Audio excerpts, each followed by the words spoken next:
오늘부터 시작해서 수요일 저녁 시간에 여러분에게 성경 질답 시간으로 좀 시간을 보내고요. 여러분에게 영상을 보내드리면서 여러분이 말씀 가운데 가까이 나갈 수 있기를 원합니다. 제가 질답 시간이라고 이렇게 한 것은요, 질문과 답변을 해서 사실은 영어로 하면 Q&A 시간이죠. 질문하시고 또 제가 답을 하는 형식으로 해서 시간을 가지려고 합니다. 질문을 보내주신 우리 성도님들께 진심으로 감사를 드리고요. 제가 수요 예배 시간에 또 가정 예배 이후에 모든 질문들을 다 또 보내주신 거 다룰 수 없음을 여러분이 양해해 주시면 좋겠고요. 그러나 제가 여러분 제가 공적으로 다루지 못하면 개인적으로라도 꼭 답을 드리도록 하겠습니다. 그러니까 오늘 이 첫 영상을 또 보시면서 여러분이 평소에 궁금했었던 신앙에 관한 부분이나 또 성경에 관한 부분들이 있으시면 저에게 이메일로나 또 카톡으로 질문을 주시면 또 준비해서 여러분에게 답을 하는 형식으로 하도록 하겠습니다. 사실 어떤 질문들은 굉장히 짧은 답을 할 수가 있어요. 그런데 제가 그렇습니다, 아닙니다, 이건 이렇고 저건 저렇고 간단한 답을 하는 것보다 저는 이 시간을 통해서 우리가 성경을 좀 더 깊이 이해하고 또 성경을 해석하는 방법을 좀 확인해 보고요. 어떻게 성경을 이해할 것인가를 보는 방향으로 그렇게 해서 제가 답을 전해드리려고 합니다. 그래서 조금 넓은 의미로 접근을 해보기를 원해요. 그래서 우리 교인이 보내주신 제가 첫 번째 질문이 이겁니다. 본인이 큐티를 하시다가 요즘 누가복음을 통해서 우리가 큐티를 하고 있는데 큐티를 하시다가 주신 말씀입니다. 누가복음 4장 1절에 보면 예수님께서 성령의 충만함을 입어 하이라이트가 성령의 충만함을 입었다는 건데요. 40일 동안 성령에게 이끌리시며 마귀에게 시험을 받으시더라라고 하는 부분입니다. 그리고 여기에 대해서 우리 질문을 보내주신 분이 그 하이라이트를 좀 하셨어요. 그 하이라이트는 성령의 충만한 상태에서도 마귀에게 의해 시험을 받는 것이 충격적이었습니다. 이 부분에 대한 설명을 요구하셨습니다. 어떻게 성령이 충만한데 마귀에게 이끌려서 시험을 받느냐, 이 질문인 것 같습니다. 자, 여기에 대한 답을 제가 조금 넓은 의미로 생각을 해서 한번 이렇게 설명을 해보면 좋을 것 같아요. 시험이라고 하는 단어가 두 가지 의미로 볼 수 있습니다. 영어로 보게 되면 테스트라고 하는 단어를 쓸 수 있고요. 또 다른 하나는 템테이션이라고 하는 단어를 쓸 수 있습니다. 실제로 테스트는 한번 확인해 보는 것이고요. 템테이션은 시험이라고 번역되어 있지만 유혹이죠. 유혹입니다. 넘어지게 하려고 하는 유혹이라고 볼 수 있는데 여러분 테스트라고 하는 것은 좋은 것을 확인하게 할 때의 테스트를 합니다. 여러분 자동차를 이제 새로 구입하시려고 그러면 자동차 이제 테스트 드라이브를 해보라 그러잖아요. 이 테스트 드라이브를 하라고 하는 것은 이 자동차가 얼마나 좋은 건지, 또 성능이 좋은 건지, 엔진은 잘 움직이고 있는지, 뭐 여러 가지 부분에 확실할 때의 테스트라고 하는 단어를 쓰게 되죠. 테스트 드라이브라는 것을 쓰게 됩니다. 창세기 22장 1절에 보게 되면 하나님이 아브라함을 시험하셨다, 이렇게 되어 있어요. 그래서 그 일 후에 하나님이 아브라함을 시험하시려고, 이 일 후에 이 시험에 관한 부분은 아들 이삭을 바치라고 하는, 모리아산에 바치라고 하는 부분이에요. 시험을 하시려고 그를 부르시되 아브라함아 하시니 그가 이르되 내가 여기 있나이다. 이게 테스트입니다. 하나님이 하시는 테스트예요.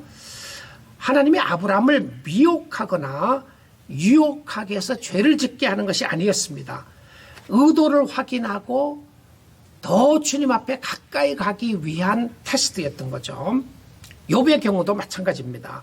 미혹이 아니라 시험에 관계되는 부분이었어요. 자, 그런데 이 부분을 우리가 생각을 하다가 야고보서 1장 13절 14절을 보게 되면 이런 말씀이 있습니다. 사람이 시험을 받을 때에 내가 하나님께 시험을 받는다 하지 말지니 하나님은 악에게 시험을 받지도 아니하시고 친히 아무도 시험하지 아니하시느니라. 여기 나오는 것은 유혹입니다. 그러니까 하나님은 우리로 하여금 넘어지게 하고 유혹에 빠뜨리고 우리로 하여금 잘못된 길로 가도록 인도하시는 분은 절대 아니라는 겁니다. 14절에 이렇게 되어 있어요. 오직 사람이 시험을 받는 것은 자기 욕심에 끌려 미혹됨이니. 그러니까 사람이 시험을 받는 이유는 자기 마음속에 있는 욕심, 여기에 욕심 때문에 미혹에 이끌린다 이렇게 돼 있어요. 자, 이것을 그 죄성을 표현하는 부분인데 한마디로 이야기를 하면 욕심이 desire입니다. desire. 욕구라고 하는 것인데요. 사실 desire, 내가 무언가를 원한다 이 자체가 나쁘진 않아요. 나는 좋은 집을 갖고 싶다. 난 좋은 차를 사고 싶다. 나는 행복하고 싶다. 이 디자이어 자체가 나쁘지 않는데 그 디자이어이 어느 방향으로 가느냐 시작이 우리가 시험에 들고 넘어지는 시작이 욕구부터 시작을 한다는 거죠. 근데 욕구가 생기는데 그 욕구를 잘 다스리지 아니하면 그 다음에 디맨드를 한다는 겁니다. 요구하는 거죠. 강요하는 겁니다. 강요하다가 안 되면 비판하는 거죠. 비판하다가 안 되면 심판하게 되는, 자, 그렇게 되면 선한 욕구로 시작을 했다가 잘못된 모습으로 가게 되는 것을 보게 됩니다. 그러니까 시험은 결과적으로 시련에 빠지게 되는 것은 나의 디자이어로부터 내가 무엇을 사모하고 추구하느냐부터 시작한다고 하는 부분이었어요. 자, 그 부분을 생각을 하면서 시험에는 두 가지 요소가 있다는 것을 보면서 이제 그 질문하셨던 내용들을 좀 살펴보겠습니다. 예수님이 성령에 충만하셔서 성령의 이끌림을 따라 계획된 시험을 사단에게 받으신 것은, 자, 예수님이 이 사건에서 다른 부분에 있어서 예수님이 사단의 시험을 받았다는 장면이 없어요.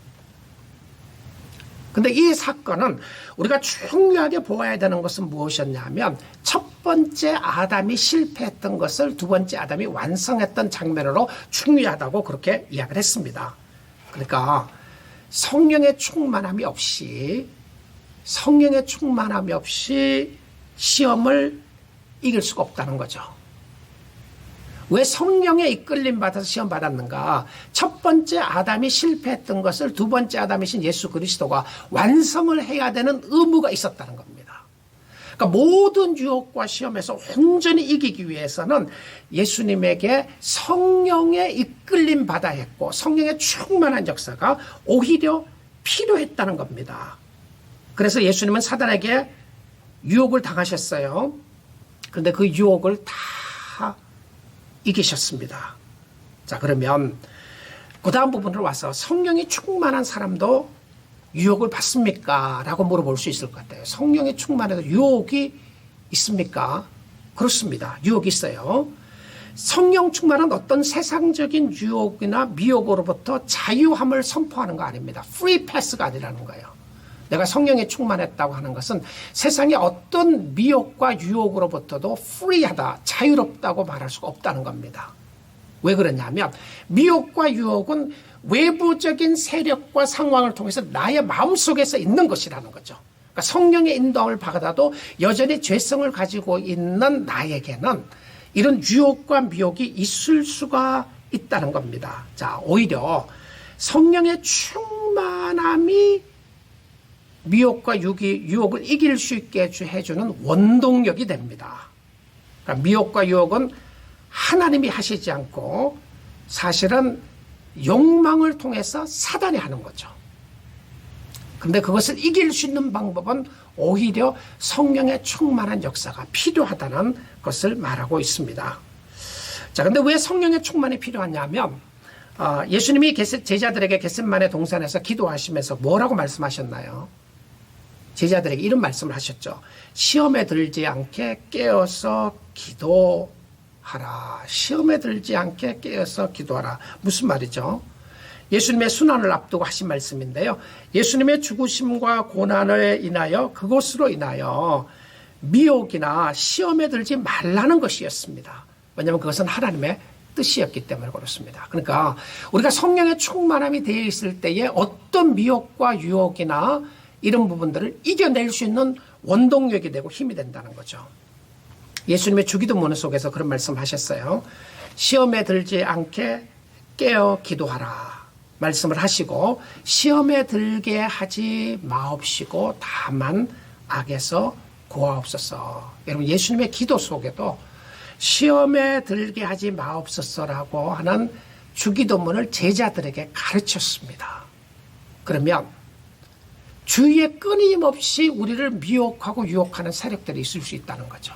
나를 무너뜨리게 하고요. 나를 힘들게 하고 어렵게 하고 하나님을 신뢰하지 못하도록 막으려고 그러고 하나님 앞에 가까이 가지 못하도록 하는 그런 여러 가지 미혹과 유혹 속에 우리가 그것을 이겨낼 수 있는 힘의 원동력은 바로 성령의 충만함이라고 하는 것을 보게 됩니다. 여러분 그런 표현을 쓰죠. 저 사람이 시험 들었다. 자, 그런 표현을 쓸 때 한번 보십시오. 저분이 시험 들었어요. 그러면 어떤 모습이 있나요? 비난을 한다거나 불평을 한다거나 신앙생활을 잘하지 못하거나 교회를 떠났다거나 또 하나님을 떠난 모습을 이야기할 때 시험받았다고 이야기를 하고 있습니다. 시험에 들었다는 거죠. 그런데 성령 충만을 받게 되면 성령 역사로 그런 여러 가지 어려움들을 이겨낼 수 있게 해줍니다. 우리 성도님 한번 생각해 보시고요. 성령 충만이 시험을 이기게 하고 유혹도 이기게 합니다.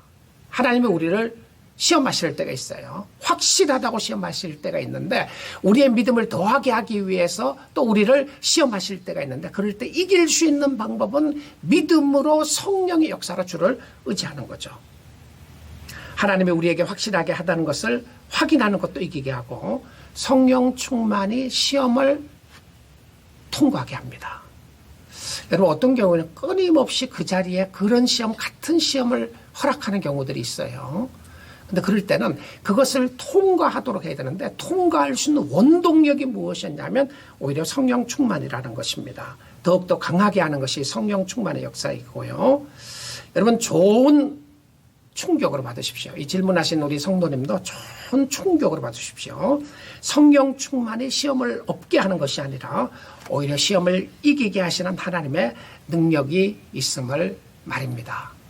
제가 결론적으로 생각해 보게 되면 우리의 삶 속에 하나님이 함께 하시기 때문에 우리는 어떠한 시련과 어떠한 유혹과 어떠한 힘든 것도 이겨낼 수 있습니다. 이겨낼 수 있는 원동력은 성령인데 성령이 충만했을 때 오히려 우리에게 미혹과 유혹이 더 많다는 것을 기억하시면서 오늘도 주님 신뢰하시고 주님 의지하시면서 주께 나아가는 축복이 있기를 원합니다. 같이 한번 기도하겠습니다. 하나님 감사합니다. 참 우리가 이 땅에 살아가면서 우리가 영적으로 바로 서려고 할 때에 끊임없는 유혹과 미혹이 있습니다. 우리가 성령이 충만해지면 오히려 그것을 확인하기 위해서 시련도 있고 유혹도 있고 시험도 있습니다. 하나님이 모든 것을 이겨낼 수 있는 길은 오히려 성령 충만인 것을 깨닫고 말씀으로 가까이 가야 함을 깨닫고 주를 의지하고 주를 신뢰하도록 도와주옵소서. 예수님이 모든 유혹을 이기셨기 때문에 우리도 예수 안에서 성령의 이끌림 받을 때에 이기게 되는 줄 믿습니다. 그 은혜 그 사랑 감사합니다. 예수님 이름으로 기도합니다. 아멘.